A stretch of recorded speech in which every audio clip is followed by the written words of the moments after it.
Hello दोस्तों, कैसे हो आप सब। आज मॉडर्न हिस्ट्री की ये सेकंड क्लास है। तो सेकंड क्लास में हम बात करेंगे यूरोपीय कंपनियों का भारत में कैसे आगमन हुआ। ठीक है, तो हम प्रीलिम्स और मेंस को कोरिलेट करके पढ़ेंगे। तो ठीक है ना, तो हम पढ़ते हैं। ये प्रीलिम्स और मेंस दोनों के लिए इम्पोर्टेंट है। ठीक है, तो हम इसमें यूरोपीय कंपनियों का आगमन में हम क्या क्या पढ़ेंगे। पहला हम पढ़ेंगे यूरोपीय कंपनी की स्थापना कब हुई। दूसरा, इन कंपनियों का नाम क्या था। तीसरा, किन किन देशों की कंपनियां थीं। चौथा, भारत में इनका आने का क्रम क्या था। कभी कभी प्रीलिम्स में क्रम पूछ देते हैं, तो ठीक है ना।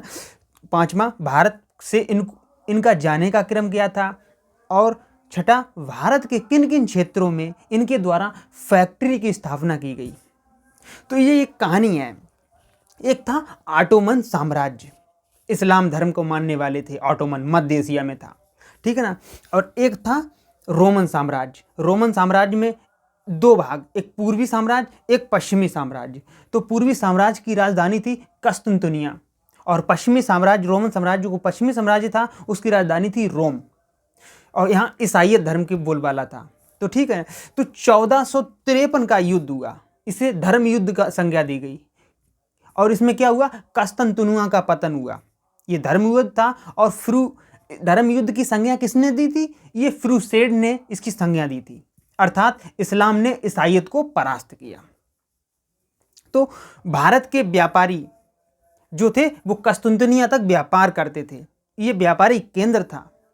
जब यहाँ तुर्कों का अधिकार हुआ, जब यहाँ इस्लामिक साम्राज्य का अधिकार हो गया, ऑटोमन साम्राज्य का अधिकार हो गया, तो जबरदस्ती धर्म परिवर्तन ये लोग करवाते, इस्लामिक लोग। तब यूरोपी रोम चले गए।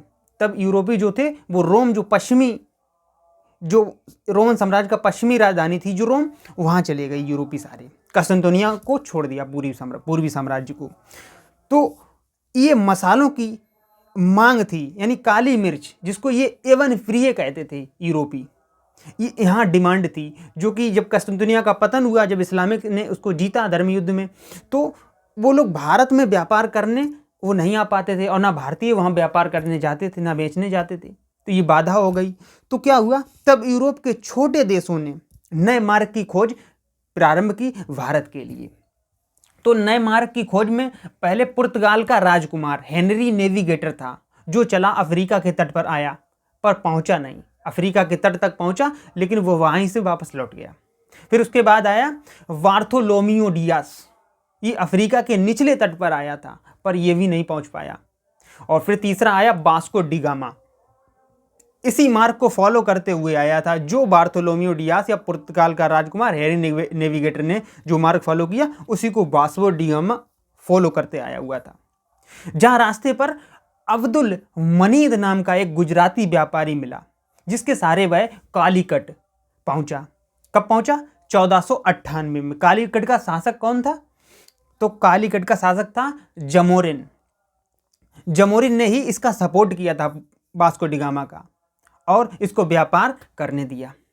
ठीक है, वास्को डी गामा यहां से माल ले गया, जिसको उसने 60 गुना दाम में बेचा। 60 गुना मुनाफा पाया, वहां काली मिर्च वगैरह ले गया, वहां बेचा। फिर पुर्तगाली धीरे धीरे मजबूत होने लगे, जिससे स्पेन को चिंता होने लगी, क्योंकि पुर्तगाल का पड़ोसी ही देश है स्पेन। उसको चिंता होने लगी, चिंता सताने लगी उसकी समृद्धि को देखकर। कभी कभी हम लोगों को भी लगता है, कोई पड़ोसी अगर ज़्यादा उठने लगे तो हम लोगों को भी चिंता सताने लगती, ये तो बहुत बड़ा बन रहा है, हम तो कुछ भी नहीं, ऐसा होने लगता है। ये मानव बिहेवियर है, मानव नेचर है ये।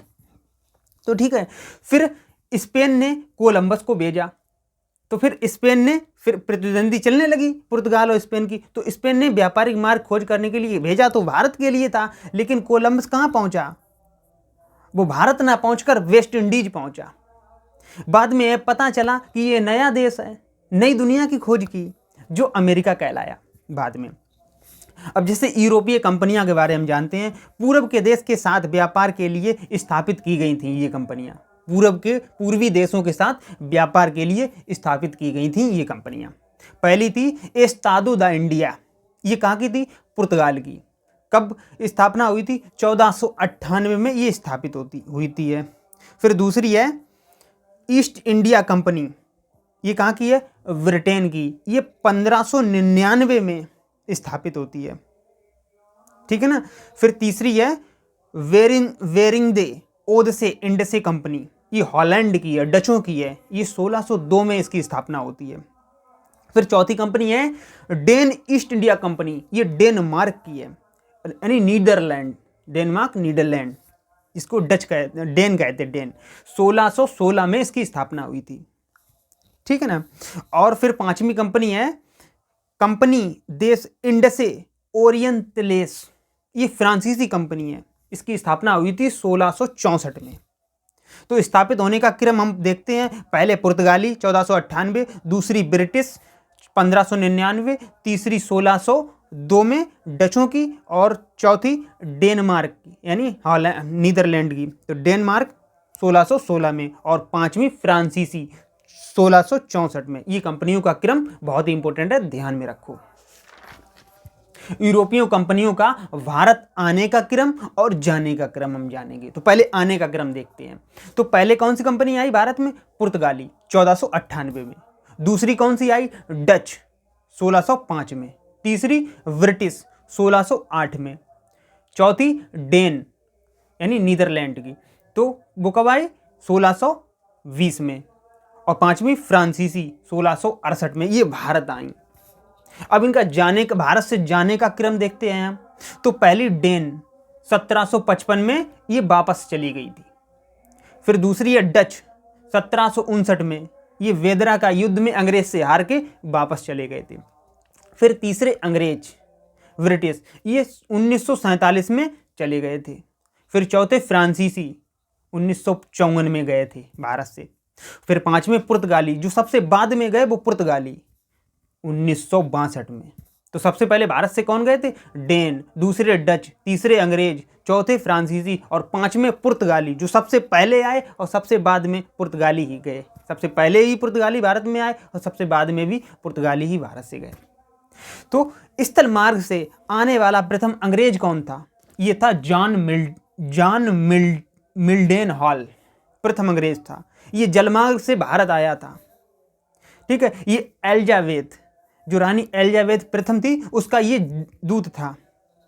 तो नहीं, स्थल मार्ग से आने वाला प्रथम अंग्रेज जॉन मिल्डेन हॉल था, और जलमार्ग से आने वाला प्रथम अंग्रेज कौन था? हॉकिंस। इसका हेक्टर नाम हॉकिंस था। ये कौन से जहाज से आया था? तो जहाज का नाम भी याद कर लो, हेक्टर नामक जहाज से आया था, पानी वाला जहाज। ये कौन था? ये एलिजाबेथ, महारानी एलिजाबेथ प्रथम का ये दूत था।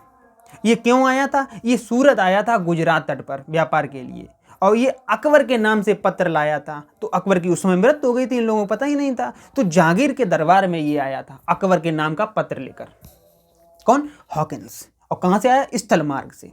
और जलमार्ग से नहीं, जलमार्ग से आया था ये, और स्थल मार्ग से जॉन मिल्डेन हॉल आया था। Okay, confirm.